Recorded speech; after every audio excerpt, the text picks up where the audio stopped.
I hope you can all join me in also saying a big hello and good morning to everybody out there watching on Twitch, wherever they are in the world. So come on, guys, give them a hand.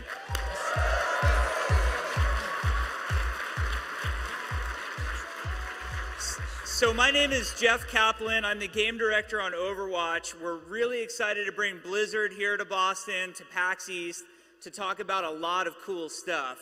We're going to have Eric Dodds, the game director from Hearthstone, out here talking about some really great new stuff. And also Dustin Browder, the game director of Heroes of the Storm, is going to come out, talk about what's going on in the beta, and also make some pretty cool announcements. But we figured we'd start the morning with a little bit of an Overwatch discussion. So,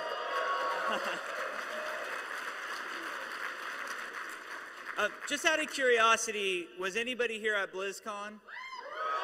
Awesome. You guys rock. So you guys went from the solar vortex to the polar vortex is what that one, I think it was 80 degrees in November at BlizzCon. At BlizzCon, we announced our upcoming title called Overwatch, and here's a screenshot from the game. Overwatch, for those of you guys who weren't paying attention to BlizzCon or weren't aware of it, is Blizzard's first foray into the first-person shooter genre, and it's something we are very, very excited about.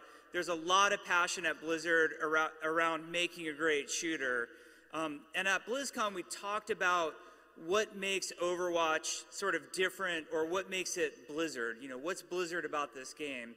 And really what it boils down to is a game that takes place in the near future, bright, vibrant colors, really relatable heroes. At its core, Overwatch is a game about heroes.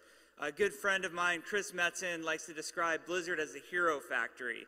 And what he means by that is every Blizzard game tries to make the player become a hero and bring out the hero, the inner hero of all of our players, and that's what Overwatch is trying to do. Mechanically, it's a PvP game at its core. I think that's something that you guys have seen a lot of from Blizzard, our love for competitive play, our love for esport, our love for just getting online and, you know, showing who's boss and playing games with friends. So it's a 6v6 team-based shooter with that focus on the heroes, and when you start to play the heroes, you'll see that they're really defined by these sort of epic, over-the-top, crazy abilities. We like to talk about it in terms of, you know, in other shooters where a gun is the most important thing that your character is carrying. In Overwatch, the abilities that the hero can do is the most important and most defining thing. So, you know, we've got our talking ape Winston, who leaps around in a primal rage. You've got Tracer, who can, you know, she could get from one side of this hall to the other in a blink of the eye and come back. She'd probably leave some devastating damage in her wake when she does that as well. So these heroes are really defined by their abilities. But we didn't just come here to recap BlizzCon. I think a lot of you guys are here to hear about new stuff today. And we want to bring you some new stuff. Right here, they want to hear new stuff. Awesome. So first of all, the first new thing we have to talk about is a new map, and it's called Watchpoint Gibraltar. So Overwatch so far, we've announced three maps in the game. There was Hanamura, which took place in an idyllic version of Japan. There was King's Row, which harkens to London, and we also had the Temple of Anubis, which is our Egyptian map. Well, Watchpoint Gibraltar is really cool to talk about because it brings something new to Overwatch that we haven't really done before, and it brings some of the Overwatch history into the game. So even though the game is a competitive 6v6 shooter, we want there to be a lot of story to this universe, and one of the things that we're having a lot of fun with is, you know, slowly revealing information about what's going on in this Overwatch universe and really building it out to be the type of Blizzard universe that can someday stand side by side with the likes of StarCraft, Warcraft, and Diablo. So Watchpoint Gibraltar, at the heyday of Overwatch, Overwatch was sort of this universal peacekeeping group. Think of something like the United Nations if it had a really crazy army with talking apes in it.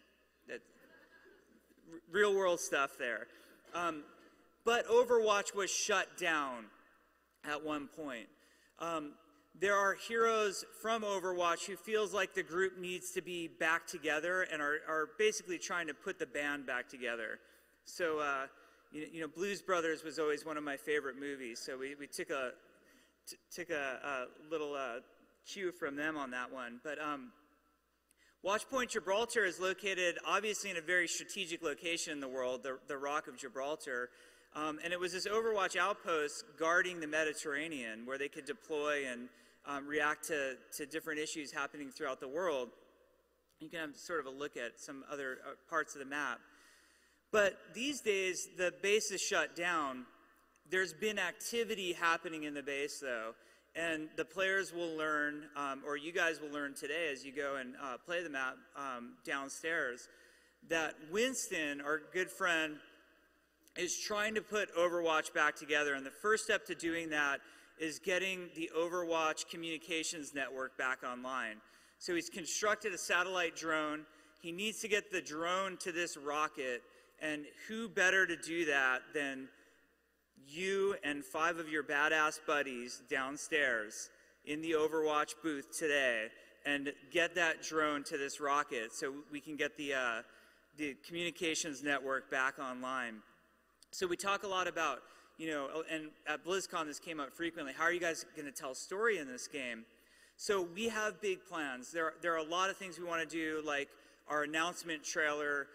We're really proud of our Blizzard Cinematics group, and we think they do an amazing job with storytelling. So there is more to come in that direction. But we also want to do things in the game to reveal some of the background and give context to the player's actions. So, for example, the attacker spawn on our Watchpoint Gibraltar map is Winston's laboratory. And we hope when you're in there, you'll take some time and, you know, look at the computer screens and look at Winston's whiteboards. Small tip, in the future, they're back to being blackboards. So it's gone way in the future at this point. But the futuristic blackboard that was once a whiteboard, we hope you look at that and you get a little bit of context and background. So for the people downstairs playing right now, we put together a training video. We know they don't have a tutorial experience to go through, and they're going to, you know, wait in the line and get right up to the machines with no sort of training. So we put something together so they'll know what they have waiting for them, and we wanted to share it with you guys as well so you can get an idea of what Watchpoint Gibraltar is all about and how it plays. So let's take a look at that right now.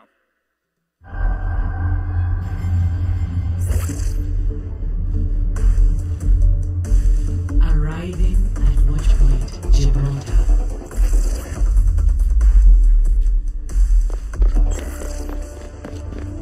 Payload ready to roll.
So it's a really fun map. I can't wait to hear what you guys have to say about it.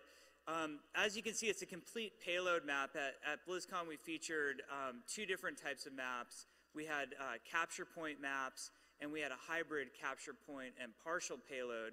This one's a full payload and adds a lot of new gameplay, I think, to Overwatch. There's also some really fun level design elements, like a really cool choke down the bottom of a hill that the development team has dubbed the car wash. So it's fun to try to get the payload through that, especially when Symmetra puts her little turrets up above.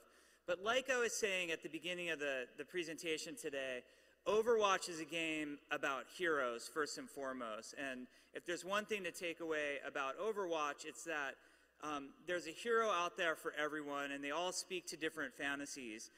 So we're very excited today to announce not 1, but 2 new heroes.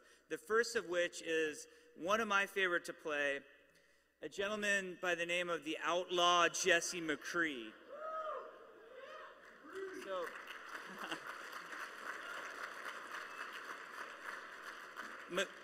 McCree is the ultimate futuristic gunslinger. He is primarily defined by his ability to be a Deadeye with his Peacekeeper revolver.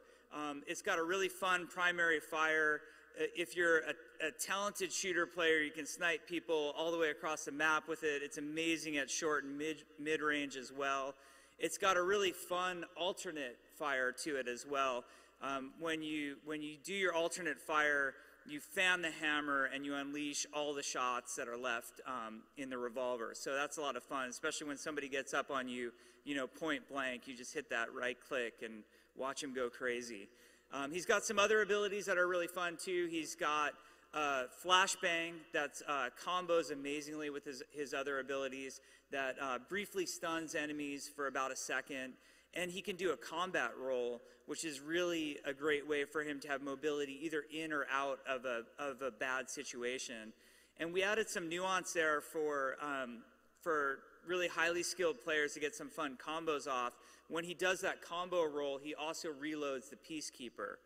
So, you can think of some of the things you can do with that. You can, alternate fire, unload the full revolver, combat roll, and then you're back again with 6 shots point blank on somebody. So that's a lot of fun. And then he has his ultimate ability, and in a lot of ways Overwatch is becoming defined by these characters' ultimate abilities. His is called Deadeye, and when I tell you about it, and then I'm going to show you it in the video also, it's going to seem just like the most crazy, wildly overpowered thing ever. And it probably is, but we'll worry about that when the time comes. So what Deadeye does, it's not in beta yet, right? So we can do that.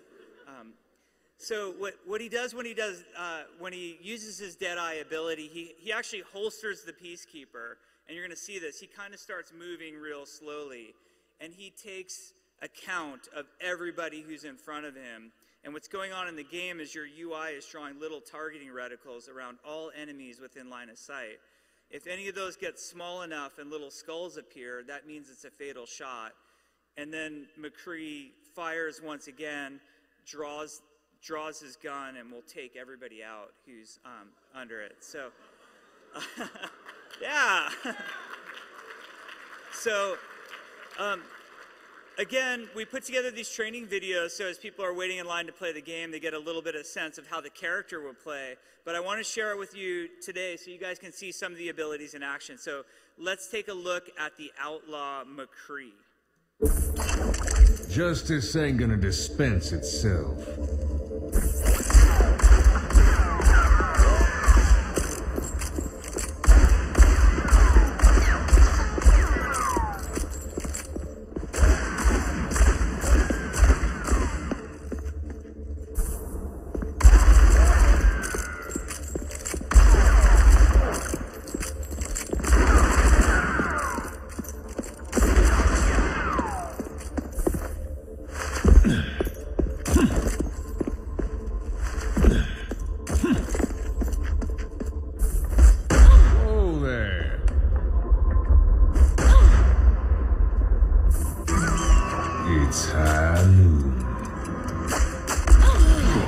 Shooting fish in a barrel.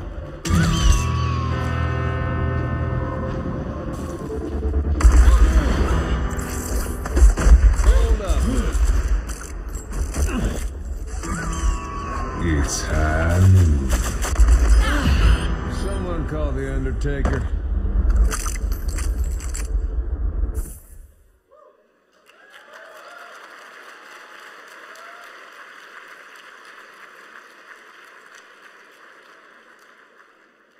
So McCree is a lot of fun, and I think one of the things that really brings him to life is that fantasy fulfillment. And our goal with Overwatch Heroes is that there's some level of fantasy fulfillment for as many players as possible, and to really deliver on that promise of a very diverse, heroic experience. So with that, I'm very, very excited to announce our first female tank in Overwatch, Alexandra Zaryanova. She is a dedicated and loyal hero. So her goal in life was to become a championship weightlifter, and she was right on the cusp of fulfilling that fantasy that she was going to have in her life. And she was extremely competitive, and it was just before the World Championships that strife broke out near her village, and she put it all aside to defend the homeland. And she picked up this amazing weapon that you guys will see in a little bit called the particle cannon, and basically put her personal goals aside for that of protecting humanity. And that's one of the things that we think really defines Zarya, which is her nickname. There's other things that we think really defines who she is. She's lawful good. She's a hero. She's who you want to be when you grow up. But there's some other stuff to talk about too. We've been hearing a lot of discussion amongst players about the need for more diversity in video games, and that means a lot of things. They want to see gender diversity. They want to see racial diversity. They want to see diversity along lines of what country people are from. But there's also talk about diversity in different body types, and that not everybody wants to have the exact same body type always represented. And we just want you to know that we're listening and we're trying hard, and we hope Zarya is a step in the right direction to show you that we're paying attention. So let's take a look at what she does. Let's talk about it a little bit first. Like I said, the particle cannon is how she is defined. The weapon is amazing. Its primary fire is a beam attack. It shoots out about 15 meters in front of her, does pretty devastating damage at close range. And because she's a tank, that's what gets her in there. Mostly the weapon is short to medium range. It also has an alternate fire for those times when she needs it that does an area of effect particle explosion that she can lob out there, sort of like a grenade almost. And then she has other abilities because she's a tank and because she's about protecting her allies. She has the ability to use the particle cannon to either put a particle barrier on herself or on one of her allies. And what this thing is basically like a shield that will absorb all the damage coming into it. It actually blocks line of sight, so if she's standing in front of somebody and has this on her, if she puts it on somebody next to her, it'll block line of sight and allow them to block for their teammates. There's a cool resource mechanic in here as well. As the particle barrier, whether on her or one of her teammates, takes damage, the power on the center of her reticle goes up, and it can go up to 100. The higher that number is, the more charged the particle cannon is and the more damage it will do. Last but not least is her ultimate ability, which we call the graviton surge. This is an element that she shoots from the cannon. She can shoot it out into a group of enemies, stick it to the wall, stick it to a ceiling, and it is a gravity well. It will suck in all enemies within a certain radius to the center point of that graviton surge. It combos extremely well with some other abilities. Think of a Pharah rocket barrage shooting into that, or Tracer dropping her time bomb, or McCree getting off a Deadeye at that moment. You guys, I'm sure, will come up with even more interesting combinations than we can dream of. So let's take a look at Zarya in action. Together we are strong.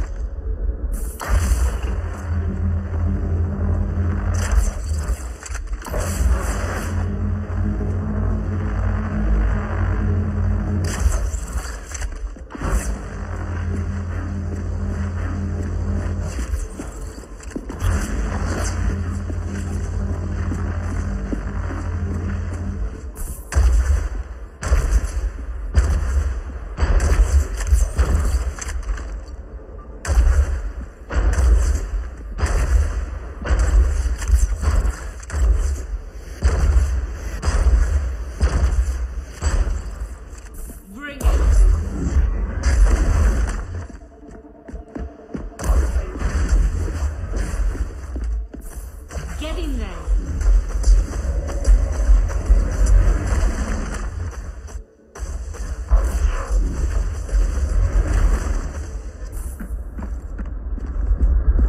Огонь по готовности.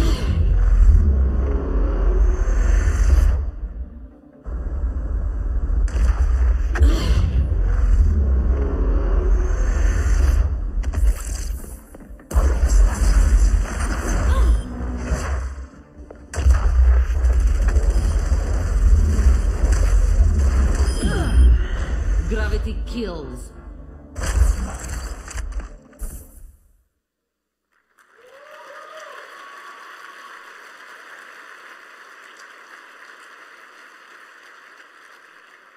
All right, so just to recap real quickly on Overwatch, we talked about our new map, Watchpoint Gibraltar.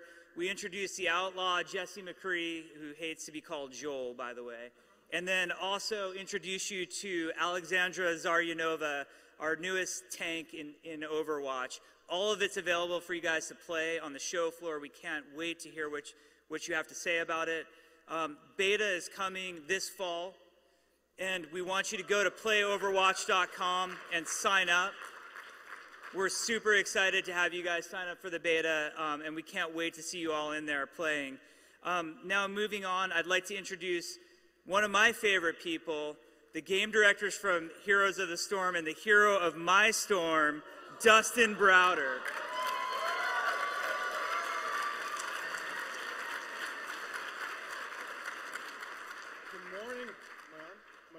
Hello?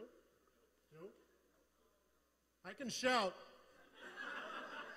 Are we good? All right, good morning, PAX East. Yeah. All right, so one of the reasons we love doing this show is it really gives us a chance to connect with players in a lot of ways. This is a community-made show. It's one of my favorite shows to go to all year long. The combination of video games, board games, role-playing games, miniature games. Woo! It's awesome. Enjoy the show. This is one of the best shows in the world you guys are at here today. So I'm going to talk to you here today about a bunch of things going on in Heroes. Again, more sort of community player focused than anything else. To give you guys some beta stats, an update on our battlegrounds, a look at our next new hero, some game systems, and some changes to our progression system. So those of you who are playing in the beta now will obviously appreciate some of these changes a little more, but hopefully more and more of you will be joining our beta very soon. All right, beta stats. Let's talk about some OP heroes. These are the heroes that you want to be playing tonight. Now, let's be clear. These guys are like 3%, 1% up on everybody else.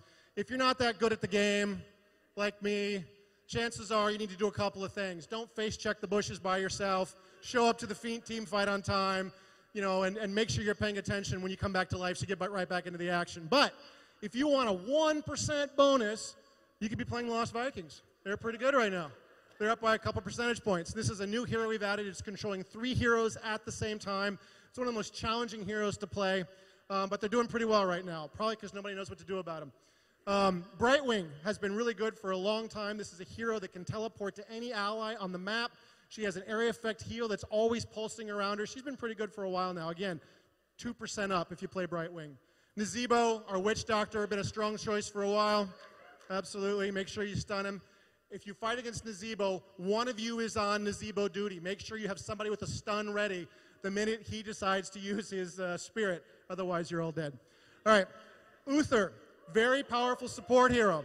One thing we love about Heroes of the Storm is our support heroes can be very mighty in this game. With team leveling, with no gold, you don't need to earn. You can be a pure support hero and absolutely be a very, very effective member of your team. And to back that up, Rhaegar, our pure support hero, well, not pure, but pretty supporty, very powerful hero in this game. Uther, of course, has tons of stuns, which is one of the reasons he's so powerful. But Rhaegar, very strong healer, very good addition to your team. All right, our lowest tier hero right now is sadly Chen. Sorry, Chen. We had one little nerf. Anyway, we'll get Chen back on top any minute now. And if you want to show what a great player you are, Diablo, Zagara, these guys are almost perfect 50-50 right now across the board. All right.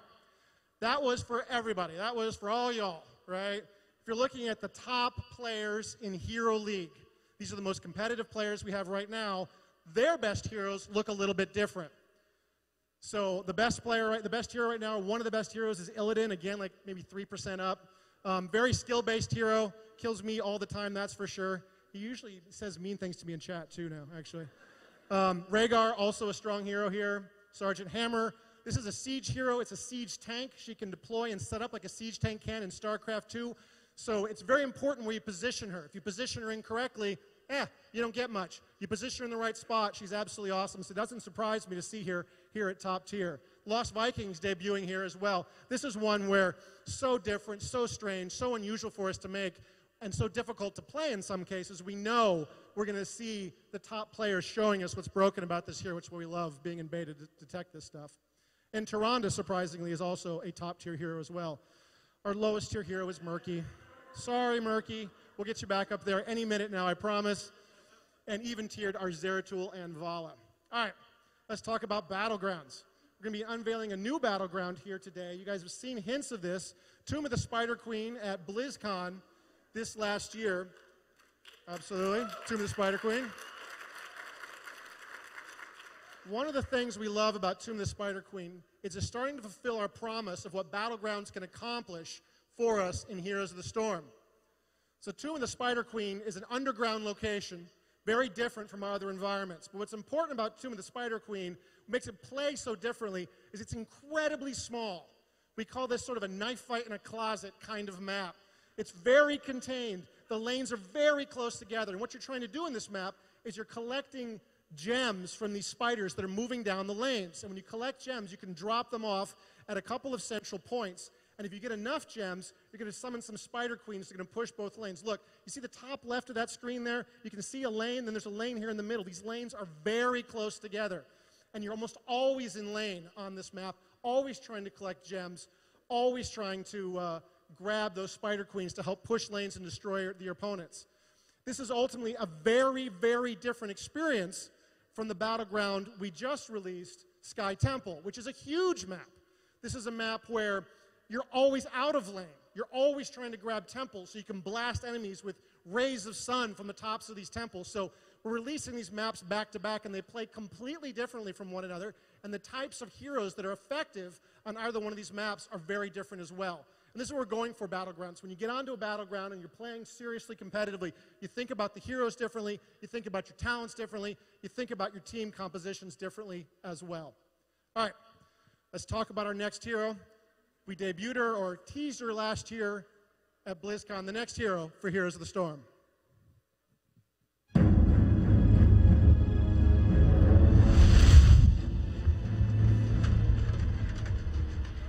I was once a far strider. I swore an oath to defend Silvermoon and its people to my dying breath. It was not enough. My homeland still burned. But those days are long past.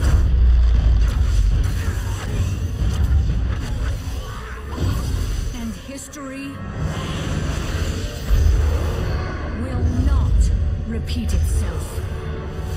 I am Sylvanas Windrunner, Queen of the Forsaken. And if you will not serve me in this life, then you will do so in the next.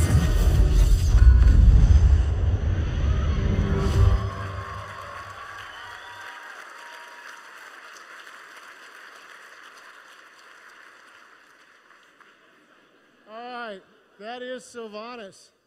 Now, Sylvanas is classified as a specialist for us. We debated many times whether to call her an assassin or a specialist. She sort of walks the line between both.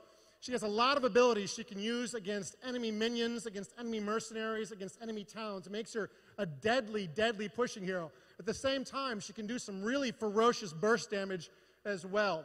One of her core abilities is this ability to fire while on the move with Withering Fire. She can even fire behind herself there. It makes her a ferocious amount of burst damage. Now, she has charges for this. You just sort of bang the button, and all these bullets come flying out of her, hitting the nearest enemy. All these arrows fly out, and you charge those by killing enemy minions. You want to collect the souls of the fallen to power that ability. You also have an ability called Shadow Dagger. Now, this is just a damage over time, but it also spreads from minion to nearby enemies. So you can use this to clear whole lanes of minions Very effective damage over time. Gives her some that sneaky evil kind of feeling from her. She's also got an ability called Haunted Waves, which she can teleport to. Now, it does a little bit of a slow, but she can also pop to it. Now, you're going to stay where you were when you started it. So you got to make sure you've got time to get where you want to go, that your health hasn't run out. But you can use it to escape from enemy attackers. You can also use it, like I use it foolishly, to close. Oh, I'm going to catch that guy. I'm going to kill him. And you close, and suddenly 3 of his friends show up, and you die. So I would say save it. Save it for when you're in trouble. But if you really think you can burst somebody down, you can use it to charge forward. Now, like every hero in Heroes of the Storm, she's got 2 core heroic abilities that you can choose from at level 10. The first is Wailing Arrow, which you can activate when it gets to whatever distance you want. It does a little bit of damage and a silence, which is really important for Nazebo. So Nazebo, your nerfs are coming. It's Sylvanas. And she's going to be able to shut players down with this very powerful initiating ability for this character. She's also got the power to possess mercenaries and minions. This makes you think of mercenaries in a whole different way in this game. You may have also noted there's sometimes some dark things going on that map when she hits stuff. She can shut down minions, mercenaries, and towers by attacking them just with a basic attack. It's her Dark Arrow, and she can use it to shut down towers. So very powerful ability, very great at pushing. If you leave Sylvanas alone in one of your lanes, that lane's going to be gone before you know it. All right. Whoops. I'll just do them next with interpretive dance. It will be amazing. It's okay. It's all good. Nobody panic. I'm not panicking right now. Everything's fine. What do you got? All right, we have people to save me. Save me, people. Oh, the machine rebooted. That's not a good sign.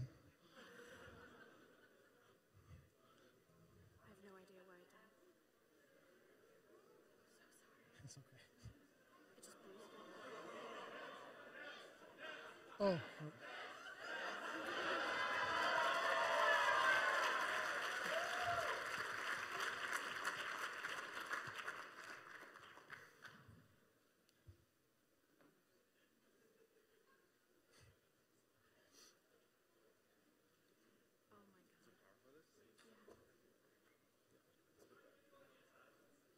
That's the only move I've got. I can't do that all day.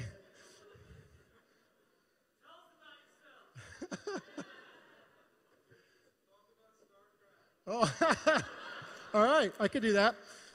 So one of the things that we've been working on StarCraft for the last many months is obviously the campaign. And these guys have done an absolutely amazing job of putting together what I think is one of the best campaigns we've ever done on StarCraft for Legacy of the Void. And what's so incredible about this campaign is they've really captured that feeling of, we like to talk about it, that feeling of the Seven Samurai, where there's just a handful of warriors who are probably not going to be well remembered, and they're not going to be famous, and nobody's going to sing great songs about the deeds that they have done, but they are absolutely going to lay down their lives for everyone else. And it really gets that tragic feeling of war and this really sort of awesome feeling of these noble, honorable warriors in the form of the Protoss. And I got to say that it's got a very strong sort of dark tone to it, and it feels really appropriate for this final chapter of the StarCraft II trilogy to bring it home for the Protoss and show this dying race as they take on a whole new level of problems. I think you saw some of this as we progressed from Wings of Liberty through Heart of the Swarm. James Rayner is worried about, he's worried about his would-be girlfriend, Sarah Kerrigan, and he's worried about Mengsk and this evil ruler who's taken over the Dominion and has created this dark government. These are pretty serious problems, but they're nothing in comparison to the problems that Kerrigan's dealing with. Kerrigan has got an entire race who is basically a slave race to whoever controls them, and she's constantly trying to evolve and build and save these monsters and not make them something completely horrible, and yet, they are what they are. At the same time, now we go to the Protoss, things get more serious still. We're going to get to this place where the Protoss are trying to solve sort of the problems of the galaxy. We've hinted at some of this stuff, with Amon and with the dark, forces that are gathering around this whole trilogy. So it begins with Rayner, right, in this very sort of mundane space, ends up in this sort of battle with the gods when it comes to Protoss. And so it's been very, very cool. I think the team has done an amazing job in putting together a great, great StarCraft product.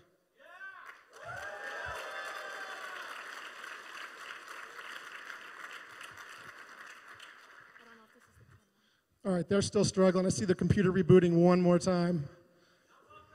Let's, yeah, right. Okay. All right, this is truly an act of desperation here. I have a PDF. Thank you, Siobhan. Okay. All right, can you all see this? All right, we're good to go.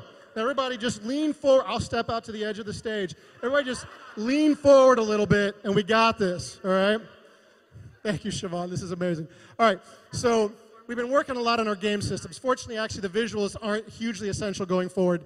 What matters is we're redoing our whole UI. I know those who've been in the beta said, really, the UI again? But we are making it much better. There's a bunch of stuff these guys have done, the team has put together to make portraits more prominent. We just added Hero League into the game. All of our end-of-game score screen stuff didn't really work with what we had, so we're going to put that together. We finally got a score screen after the game finishes. I know, right? Huge. So it's not the greatest score screen ever, but hey, it's a step in the right direction. It was one of the things we said we desperately needed before we went to an open beta, so progress is being made. We also have Team League going into this next patch. So those of you who weren't at BlizzCon, we've added Hero League, which allows you to sort of play with whoever you want, play in sort of a draft mode. It's a semi-competitive mode. You can certainly compete in this environment, but Team League is meant to be the ultimate competitive space for Heroes of the Storm. This is a chance for you to get together with 4 of your buddies. Actually, you can have a team of up to 9 people. Now, you only play with 5 at once, but you can have 9 guys in the roster in case guys don't get on a particular night or whatever. So you got 5 and 4 alternates. And this will be the ultimate way to play. You can be up to a member of 3 teams at once, and each of these teams will have its own separate ranking. So you can have the team you play, you know, with your buddies who aren't so good, and you can have the team you play only with the players you want to see, you know, go to MLG with you or whatever you want. We're also working very hard on what we can do for sort of play nice, play fair. We get a bunch of feedback from players that their biggest concerns about games in this genre is how you might be treated in chat while you're playing the game. People might have some comments for you about your play style. Are we up? Oh my goodness. Well, this is good because there are videos, and those are going to be much harder. All right, so we are going to add ability to mute all allies in a future patch here very soon. This will be if you're having a rough night and you're tired of hearing it, you can mute all your allies. Now, the ping system in our game does work very well, and because of our objective-based gameplay, because it's often pretty obvious where you need to be next, go to the tribute, for example, you don't need to hear the allies nearly as much as we certainly would have thought. We have tested this, and it's surprisingly effective at a wide variety of skill levels of play. In a future patch, we also want to add the ability to add clans to the game, and this is very vital for us. We think that in many cases, your ability to self-organize into the type of social group you want to be a part of is absolutely vital to having a great gameplay experience. Maybe you want to be in a group where you are telling people how to choose their talents and how to play, because you guys are a serious clan. Maybe you want to be in a more casual space. You're like, dude, I just want to play. I don't care if we win.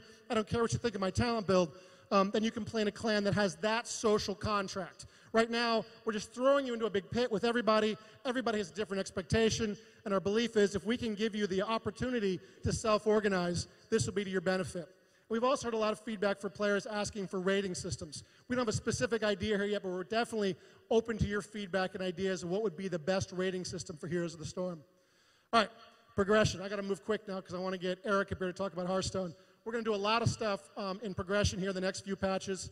This is based on a lot of feedback we've had from the community. They want more gold, more opportunities to get stuff in this game.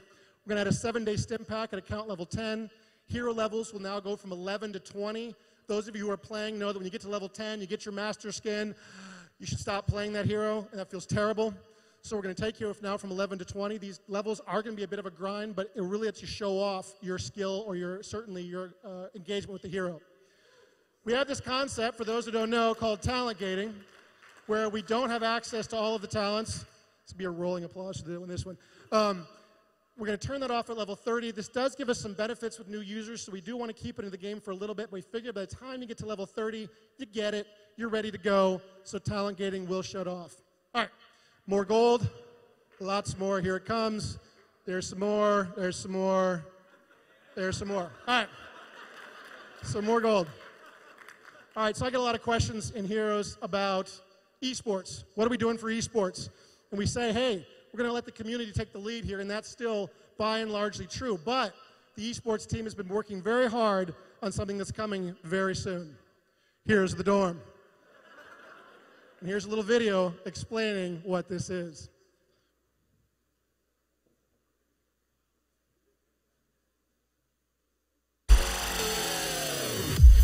Introducing a collegiate gaming event where teams from around North America compete for their education. Heroes of the Dorm. The 5 individuals that can prove themselves the best team in North America, playing Blizzard's new competitive game, Heroes of the Storm, will win tuition for their college career. That's right. Form a team, play Heroes, claim your future. Stay tuned for more information about the live finals being held in California later this year, and sign up now at heroesofthedorm.com to receive beta access and an exclusive in-game portrait. There is more than $450,000 available in prizes for players and participants, so check out our website to find out how you can get involved.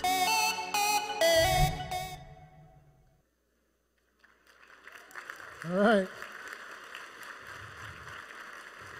So here's thedorm.com. You can go ahead and get signed up on that. We are also proud to announce that we're partnering with ESPN to televise this, not only on online channels, but on television as well. So very excited to bring you this amazing esports event. To see you all guys in the Nexus, I'd like to bring up the best presentation of the day, the game director on Hearthstone, Eric Dodds.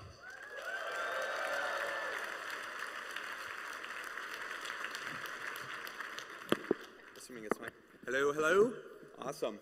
So Hearthstone is sort of the scrappy team, so we're going to see if I can do a 20-minute presentation in about 8 minutes. Here we go. So PAX East and PAX is awesome. Love this show. It's amazing. I've been coming here for years. Yeah, and stuff. We announced in PAX East 2013, and it was awesome there too when we announced PAX East, or we announced Naxxramas in 2014 here at PAX East. So PAX East has just been an amazing show for Hearthstone. There's a thing called Fireside Gatherings. You can go to www.firesidegatherings.com. It's an amazing program, and if you go there, it's find one near you or set up one near you. It's just super kick-ass, and I recommend it. And here's some awesome pictures from some Fireside Gatherings. Okay, enough of that. Okay, so it was just a year ago that we announced, which it still sort of blows my mind. Thank you. It was just a year ago that we launched. I knew I was going to mess that up. And we've done a lot of awesome stuff. We had the World Championship. We have a new World Championship coming if you want to participate. There's even more tournaments going on this year than there have been, or than there was last year, which is kind of crazy because there was a lot going on last year. Pretty much every weekend you can go and find one and watch it. We're just speeding to the good stuff. Goblins vs. Gnome was awesome. Yay. We released on Android and iPad also this year for tablet, which is awesome. Okay. So really the question you're going to have, though, at this point is, yeah, tablets are awesome, but what about phone? Because you guys, we've been talking about phone, and we've run into some challenges on phone, nothing we can't overcome, but certainly when I first started looking at phone, I was a little bit concerned that we were going to be able to make, a AAA version of Hearthstone on phone, make it an amazing game and just as cool as it is on tablets. I'm happy to say after a bunch of work on the UI, we have been able to do that. We're actually in alpha right now, so within Blizzard we're all playing it, and the feedback we've generally gotten is people saying, I didn't know if it was going to be awesome on phone, but I'm actually now playing it even more than I thought I would, than I thought I would. I'm going to show you some pictures of what the UI looks like on phone. So we actually really managed to get the feel of the UI on phone and still make it entirely usable. So we have Collection Manager, which was definitely a challenge. There was definitely some work here, but we feel like it's very usable.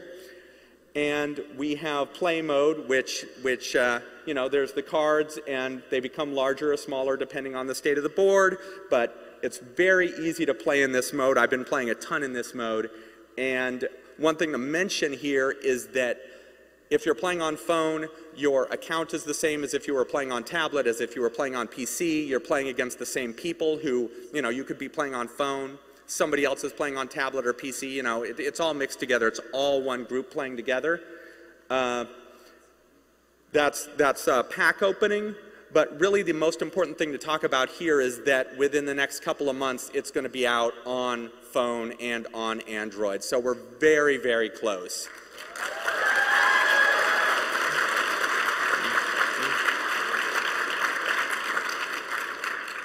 So iOS and Android phone coming very, very soon. So I want to talk a little bit now about Curse of Naxxramas because it was our very first adventure.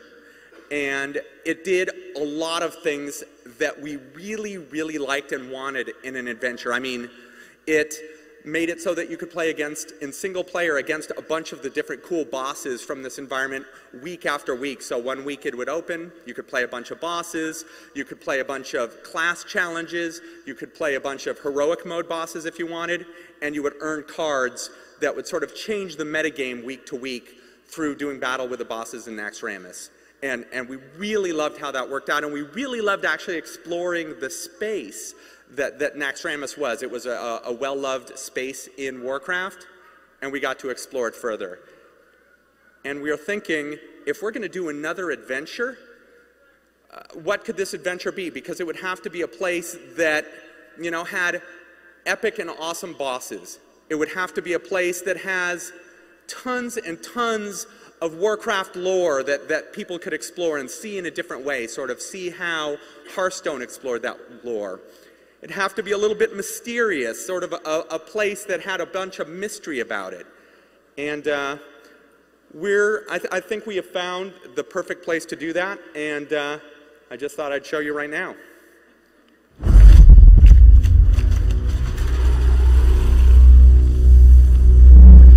Have ye heard the rumblings? The mountain stirs once more. Beneath its crags, cliffs and rocks, there's evil in its core. Fire made flesh, dragon's breath, teeth and claws and flame, calling any heroes out there that are brave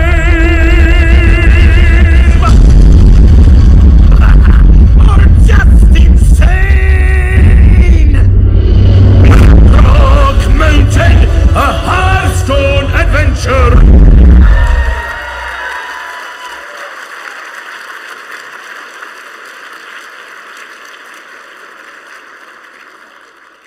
So as some of you had no doubt guessed, Black Rock Mountain is going to be our very next adventure.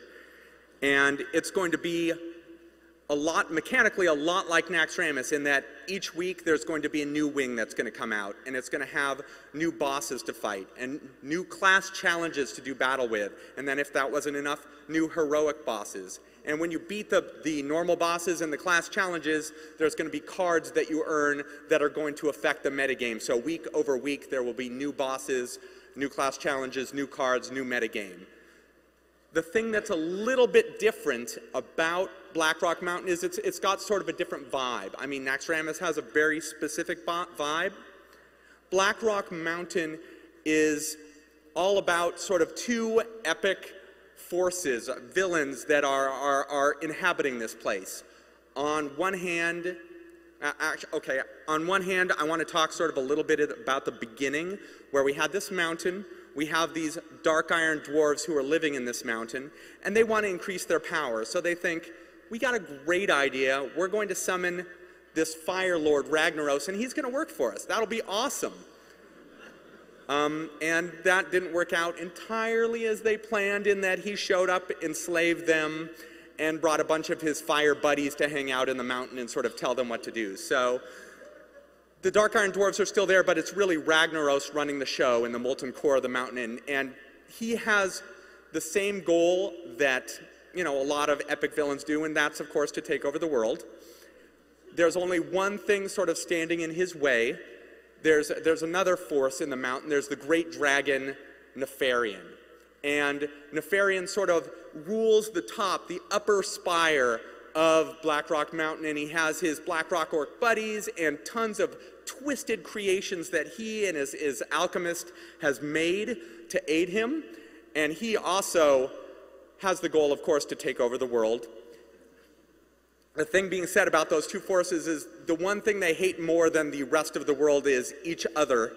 And so they spend most of their time fighting each other. So what you're going to do is get involved in this struggle and start out by helping Nefarian, going down to have a little chat with Ragnaros to see if you can convince him to, well, probably die, actually.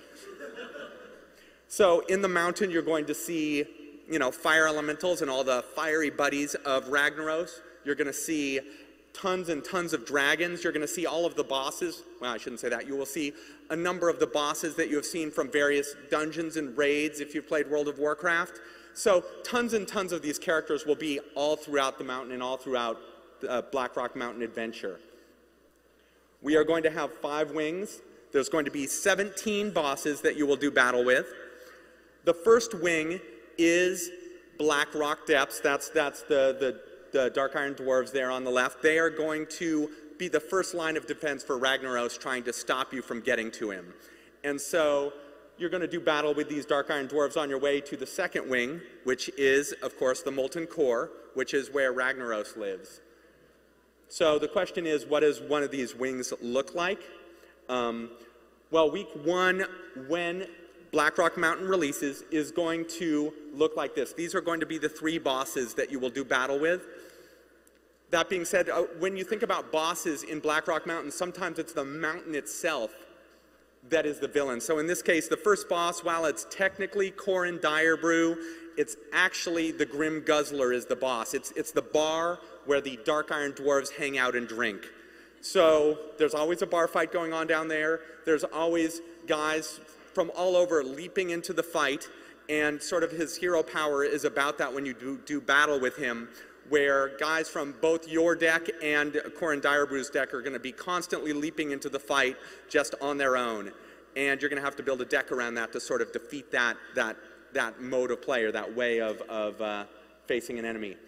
You'll then move into the Dark Iron Arena, where you'll battle tons of legendary minions from all over Azeroth if you want to fight your way through it. And then finally to the Dark Iron Emperor, who is the last boss on the end of the first wing on your way to Ragnaros.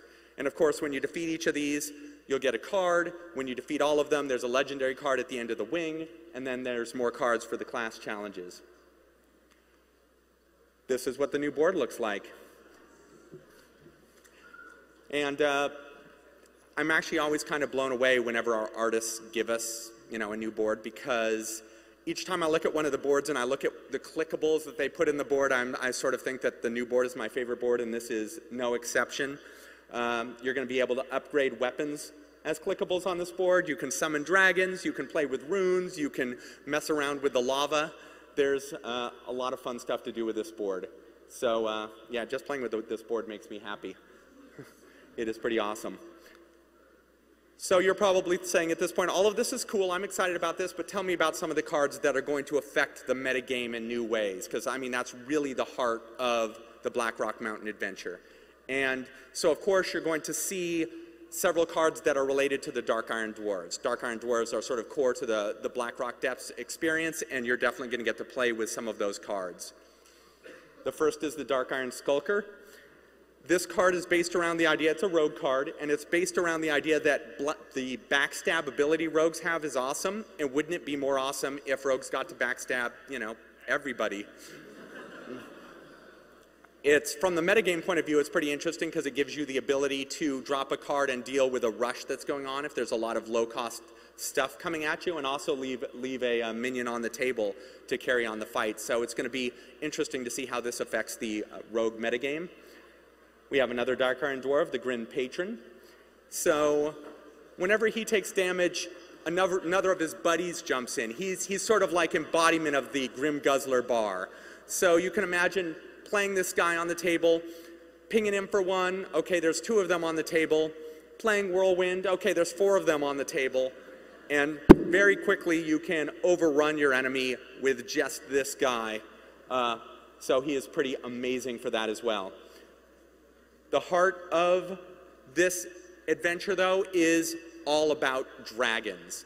So we love the idea of dragons in Hearthstone, and we love the idea that, hey, I put, you know, a Nixie, or I put a Sarah, or I put you know, Alex Strauss in my deck, but you can't really build a full deck around that idea. And we wanted you to be able to not just put that card into your deck and have it, you know, be a finisher for whatever the theme of the rest of your deck is. We wanted you to be able to put that card in your deck and have it be all about dragons. So we have a bunch of cards that really support the dragon theme. We have the Blackwing Technician. And so when she comes into play, if you're holding a dragon, if you have a dragon in your hand, she gets +1/+1. So it becomes a 3/5 for 3, which is a pretty strong minion. She's also pretty interesting because when she comes into play, if she gets +1/+1, you're actually communicating to your opponent, hey, I have a dragon in my hand, and based on the metagame, your opponent may be able to figure out what dragon it is in your hand and play around that, or maybe you have a dragon they didn't expect and they play around something you don't have. So there's a lot of communication that goes on here as well, but I definitely expect her to be one of the key pieces of a dragon deck.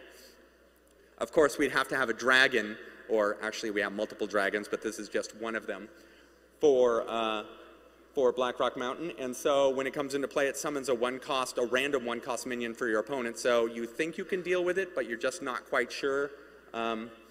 But it makes for a lot of interesting things, and a 5/6 for 4 is very, very strong. It wouldn't be a adventure around Blackrock Mountain unless we had this guy, Rend Blackhand, the chief of the Blackrock Orcs. And, you know, he's so badass that he rides a dragon. So what he does is, if you're holding a dragon when he comes into play, he destroys a legendary minion. So what that means is your opponent drops a legendary, they think they've got their endgame state met, you drop this guy, he takes out their legendary, and suddenly you have a big guy on the table and you've turned things around, and suddenly it's a whole different game. He's pretty awesome for that. Of course, we have a bunch more cards that will be coming as well. There will be more dragons, more fire cards, more class cards, more of all of that good stuff.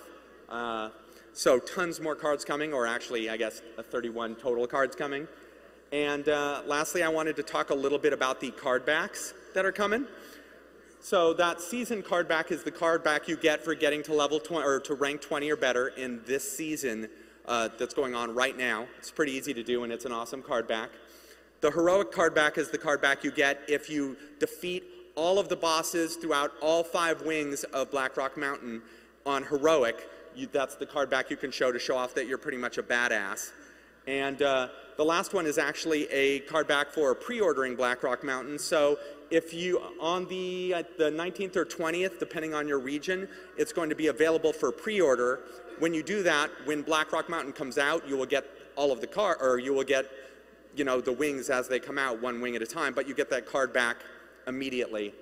And of course, March 19th or 20th wouldn't make a lot of sense for Blackrock Mountain unless you knew that it was also coming out next month.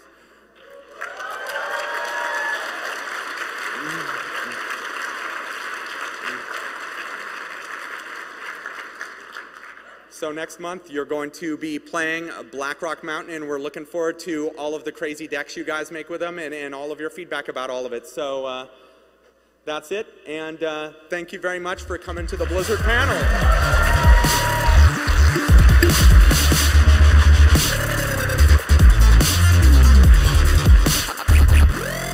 Have an awesome PAX East.